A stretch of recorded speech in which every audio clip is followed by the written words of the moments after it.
So hello guys, আসসালামু আলাইকুম। কেমন আছেন সকলেই? আশা করি সকলেই অনেক ভালো আছেন। আলহামদুলিল্লাহ, আমিও অনেক ভালো আছি। তো আজকে যাচ্ছি আমরা কালসাড্ডারা বাজার, যা পীরগঞ্জ থানায় অবস্থিত। আমরা পাকা রাস্তা বাদ দিয়ে কাছে দিয়ে আসলাম শুধু এদেরকে নেওয়ার জন্য।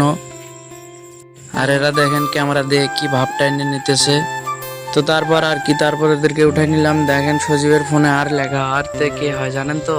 থাক, না জানাই ভালো, সবকিছু তো আর জানা যাবে না। তারপর আমরা চলে গেলাম। আজকে আকাশটা দেখেন অনেক সুন্দর দেখা যাচ্ছে, মেঘগুলো একখানে জমা হয়েছে, অনেক সুন্দর দেখা যাচ্ছে। তো আপনাদের তো বলাই হয় নাই আমি কিসের জন্য কালসাড্ডারায় আসলাম। আমার আসার কারণ আমরা মাখা খাবো, এই জন্য আমি আসলাম।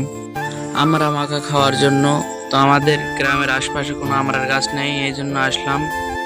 তো দেখেন বাদরের মতো আমি একাই গাছে চড়ে গেছি। গাছে দেখেন কত আমরা, মনে হচ্ছে যে এগুলো আমার জন্যই হয়েছে। আমরা পারতে গিয়ে আমরার ডাল সহকারে ভেঙে গেছে।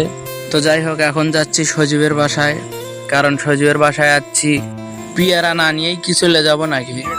আস্তে আস্তে দেখি সজীব পেয়ারা গাছ থেকে পেরে আমার জন্য রেডি করে রাখছে। আমার জন্য নয় তো, আমার ছোট ভাইয়ের জন্য। আমার ছোট ভাই বলতেছে যে শুধু পেয়ারা নেবে না, ওদের ডালিমের গাছ আছে, ডালিম নেবে, ডালিম না নিলে যাবে না। তারপর আমরা বাসার দিকে রওনা দিলাম। আস্তে আস্তে আমরা তো শুধু আমরাই খাইতেছি। আমরা ওগুলো অটোতে রাখলাম লুকিয়ে, কেউ যাতে দেখে না, দেখলে তো অনেকেই চাবে।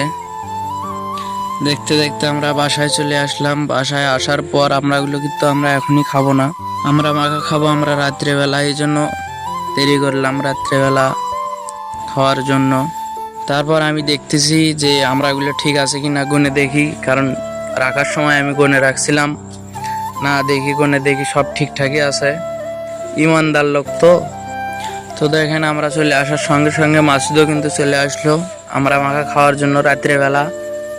আর আমাদের এই দিয়ে কারেন্ট ছিল না, এই জন্য মাসুদ খালি গায়ে গেঞ্জি কাঁধে নিয়ে আসতেছে। তো আমরা রুমে চলে যাব, কারণ নাই, এমনি কথা বলতে বলতে আমরা মাখার কাজ কিন্তু শুরু হয়ে গেছে।